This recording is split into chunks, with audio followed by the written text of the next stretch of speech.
Oh, hey, we're live again. Back for our fourth Q&A interview of the day. I'm always just so excited. I love Walla Walla. I love the producers. I've been going there for, 10 years in the business, but from Eastern Washington. Also, my next guest told me it is wine o'clock. So what did I have to do? She also asked me, do I have wine at the office? Always at the SIP office. So let's bring her on. We have got Mary Gurvey with DAMA Wines. Cheers, lady. Hello, girl. Cheers. So good to virtually see you. I wish I could just give you a big scrumptious hug.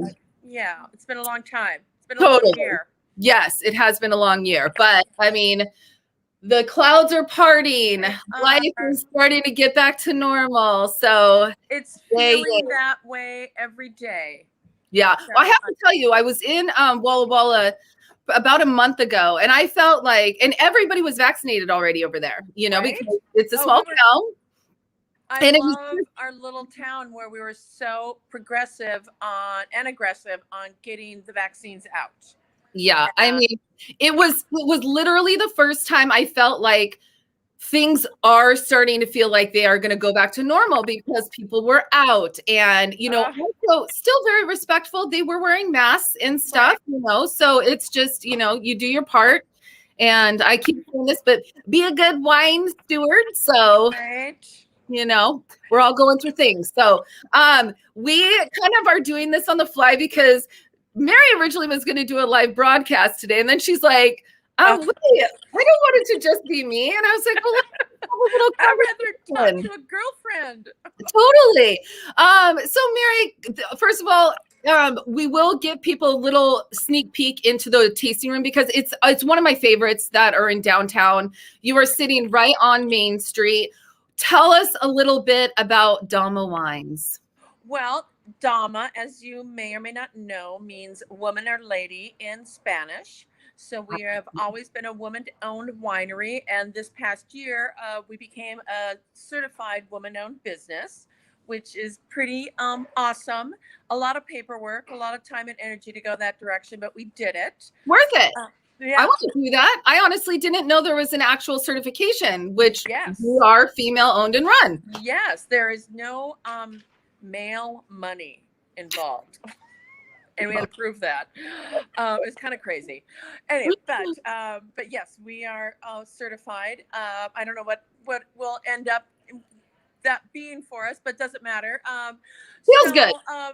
DAMA, I started in 2007, and slowly we're just slowly growing. I think when Judith Shulman hopped on board, my business partner now 10 years ago, we started really kind of digging and just cleaning up house, if you will, and revitalizing the brand and what direction we were going and fine-tuning things. And that takes a lot of work.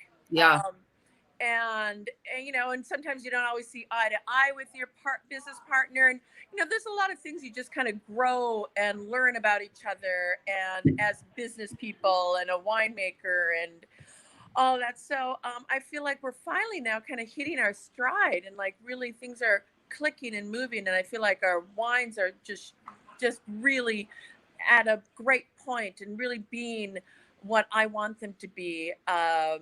And our brand is just getting stronger. And I mean, your label art is just off the charts. I mean, it's just I want to get some of those prints of your labels. I just ran out and I need to get more prints. I know. I love our artwork. You do have some available in like poster size. We've been able to really focus on wonderful women artists throughout the world. My new GSM that I bottled in February.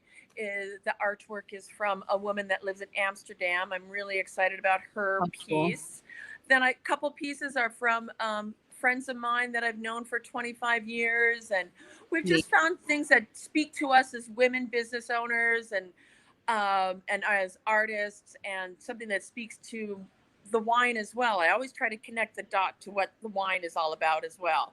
So it's fun. I love it. And I love being able to showcase different artwork.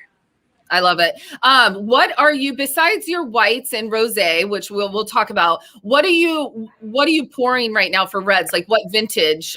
Well, I've got a few different vintages out, but Okay. my new little love. I don't know if you can see that. Which I Oh, don't I know if can, I'm yes. focusing on that very I well. always do that. I've never I don't shown know it, where I'm right? going. Okay, I'll do it like Very cool. that.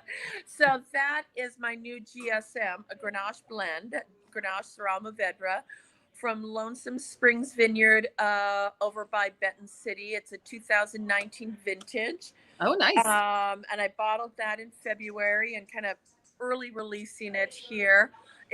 I've dealt with Lonesome Springs Vineyard, oh my God, since 2010.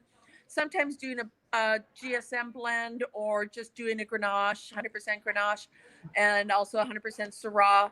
I love this vineyard. I Yeah, think it's I'm not familiar. I'm not familiar with it. it's if you go through the large city of Benton City, Yes. as you know, you blink Like your the eye and roundabout. you don't even know where you were.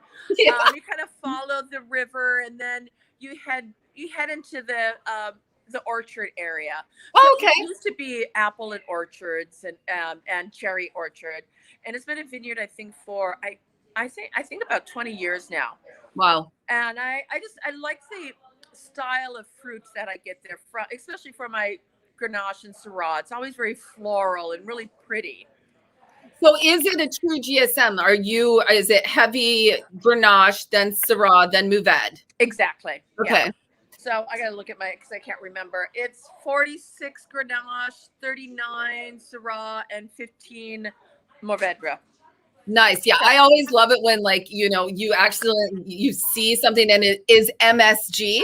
You're like, Right, like oh, no, couldn't no. you? But you know what? It doesn't matter. Everybody has their own style of what they want to do, so I don't care. But no, it's a true GSM. Totally. Yeah. Um, And your rosé is always one of my very, very favorites. And it's Grenache, right? No, it is Cab Franc. Cab Franc, that's what it was. Sorry, I knew it was one of those. I knew it was one. And it's always a single varietal Cab Franc. It is. I've Yeah. been working with Chandemille Vineyard out in Prosser. This is my 5th vintage with them to make rosé, and it's so pretty color. Can you see that? It's gorgeous. It's like drinking a Jolly Rancher watermelon. Okay, yum. Yeah. And sounds refreshing. It's like there's no residual sugar, but it's full body, good acidity, and it's like watermelon and raspberry and strawberry. My mouth is watery right now, Right? like no joke. I mean, I think like that's the thing. It's like a lot of times people look at colors of rosé and just automatically have an assumption about it based on the color, whether that's like that super pale Provence style, salmon color, or a very deep, Mhm. like concentrated rosé. Which is funny because Bernard Griffin has a very dark rosé and everybody is very scared of it, but that thing wins all the time in our competition. That's so funny. I think that's the beauty of rosés is that it across the gamut you can go from, like you said, that kind of really darkish color Yeah. to really, really light and pale. My last year's rosé is almost like a white rosé. I mean, Yeah. it was on the skins, not that long. And then after I pressed it, and we lost a little bit of color after that, but I still love it. It's so pale. Yeah. This year, I'm happy that we left it on the skins a little bit longer to achieve just this really bright color, but not too dark. To me, I'm not a big fan of any residual sugar on my rosés, but everybody it's all subjective. Everybody has their own idea of what they like in their wines. So if that's what you like in your wine, go for it. Well, what is this retail for at the tasting room? My little rosé is $19. Perfect. It's and my club members then get 20% discount when you're a DAMA. So, belong to the DAMA Society. So that's kind of fun, I love that. Let's talk a little bit about that. So is it a quarterly club membership? We do twice a year. So we really look at thinking about doing something different, but we do 2 shipments a year at 6 bottles each shipment. I usually choose what the wines are going to be. However, we always allow people to do a little change up if they want. If there's somebody who doesn't like Chardonnay, you can pick something else. And then with that, it's 20% off on that, and penny shipping for right now. Love that. And then throughout the year, we try to. I mean, this year is an unusual year. Obviously, we do dinners, we have special events, and we're hoping to get back on the road with that. We did briefly talk about this dinner that I wrote down, and I could not understand at first what you were saying, but what I got it now. It's called the Found F as in Frank, yes. Found Meals of the Lost Generation. What is this all about? Because is that all about? You go on to their Facebook page. They have photos from previous dinners there, which look absolutely amazing. Tell us a little bit about what this is. This is a little bit of a gem of mine that, we all do, winemaker dinners throughout the years. And, it's always, and I got tired of just doing, it's just all about food and wine. I want to encompass something else. And so, my past has been where I was a trained opera singer. So I know I was gonna bring that up. It was gonna be a fun little fact about Mary. Oh, sorry. Well, okay. I blew that for you. That's all right. Well, so I'm always intrigued with the history of French cabaret to French art, and especially during the turn of the century to the early 20s when the lost generation that they were called, that the Americans that moved to Paris pre-World War II. So anyway, this little book called The Found Meals of the Lost Generation, it has all these little vignettes, all these little stories about whether it's Picasso or Kiki of Montparnasse, or just all these wonderful people that I've always just if I could transport myself somewhere, that's where I would go. Yeah. Anyway, so after each little chapter, they have the little recipe of what they ate, and then also what they drank. Well, I could never afford any of these wines of what they drank, but so I've created a dinner based off this book where each course, a chapter is read, and then we serve the course. And then, of course, we our wines. We also, I have sung, I've done a little cabaret pre-dinner to Todd Thielander. If many people are familiar with our local amazing artist, Todd Thielander sets up his little easel and does a small still life, and then we auction it off. And it's of the dinner. So it's such a beautiful little, it's a small, maybe 20, 25 people. I like to keep it intimate. Yeah. And it's wonderful to hear somebody read a story to you. I love that. I'm a big fan of anybody reading to me. And so it's just another way to showcase our wines, but have fun, just to bring a little education and story about the past, and I think that is, and eat and drink. Totally. That sounds so wonderful. And so you're hoping to bring that back again this year in about October, you said? I think at the end of October, we'll be doing it. Okay. Yeah. And they'll just have to look on our Facebook or Instagram or on our website to follow. Yeah. Where's my finger? Right there. Yeah, follow down. Yeah, there you go. Right down there. Follow at DAMA Wines. So just curious, because I was going to bring up the fact that you're you're a classically trained opera singer. I mean, is that what you would call it? Yes. Yeah. I mean, lots of years of training. Yeah. How often do people come in that know that and ask you to sing for them? It happens once in a while, or the hardest part is when somebody says, "Oh, just sing Happy Birthday." Well, that doesn't work. I know. I'm not that singer that would just pull out a song, because I have to in my head, I have to be very well prepared for that. Warmed up. Karaoke scares the shit out of me. Yeah, me too. Oh my God. But if I've had a few cocktails, I may do it okay. My husband is, he's a classically trained musician in piano and guitar and violin. And during this quarantine, we have had so many dance parties just ourselves. He plays and I sing. I mean, not well, but I doesn't matter. Yeah, we've had such a blast. So I love that. There have been some good things that have come out of this horrible pandemic, I have to say. So Do want to ask you, so if people, when people come in to visit DAMA, what can they expect at the tasting room? They can expect really great service and great wines. They can expect a friendly atmosphere, not intimidating. A beautiful Gorgeous outdoor, interiors. a great experience out. You're sitting. You could be sitting outside watching people walk downtown. To you can be where I'm sitting, a little bit more intimate, quieter space. I also have upstairs where we do our dinners and such. And if I get too busy down here, I can send people upstairs. But our tasting room can really accommodate any kind of situation that you would like. I love our room here. It's fun and funky and beautiful and everything that I want in a tasting room. Well, obviously, I'm a fan of the color of the paint in the I background because my wall is like almost identical. It looks like it. It's so awesome. So you have pushed out into the road like the restaurants have?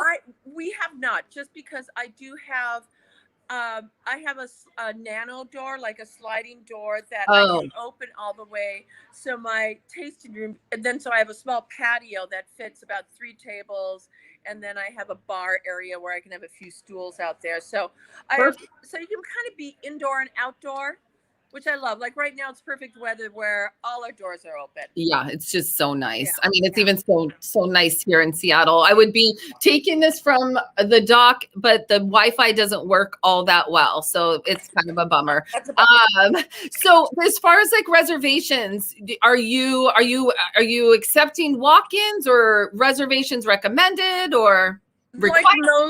Like most wineries here, tasting rooms, reservations are highly recommended. Yeah.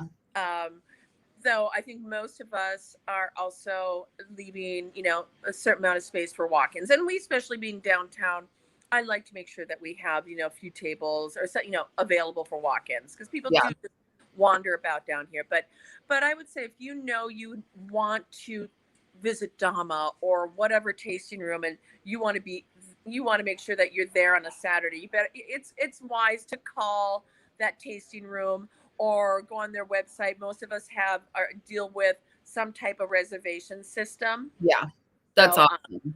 And actually, I think most of us love the reservation system. Well, it allows you to prepare. It does. Yeah. Staff up, and when we're saying reservations, about how far in advance should you? I mean, it's Wednesday. I was saying this to Nicole before. Like, it's Wednesday. Can I still get reservations for Saturday? Yes.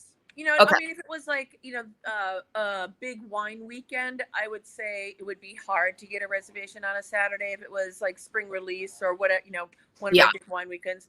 But right now we're still we're open, and you could reserve for tomorrow kind of a thing. So, we're pretty flexible too. I really try to accommodate as much as possible. You're so accommodating, Mary. I can't wait to get out there and see you so soon. I really appreciate you spending time with us today. And we threw this together. I had nothing prepared except to say that, your little fun fact about being an opera singer, and the fact that I am like a massive fan of all of your wines. Like I was looking through my office to see if I had any DAMA wines, but I don't. So that just means I need to come there and stock up. So, well, everybody follow DAMA Wines, and you can reserve space and, tasting at damawines.com. You will not be disappointed. This is just a phenomenal winery. One of my favorite people over there. So, I highly suggest it. So, all right. And let me just say to stay tuned. At 5:30 will be our last interview Q&A with Dennis Murphy, who is the winemaker and owner of Caprio Cellars, which has been getting quite the buzz lately. Yes, it has. Looking forward to that. So, all right, Mary, thank you. We will talk to you soon. Bye-bye.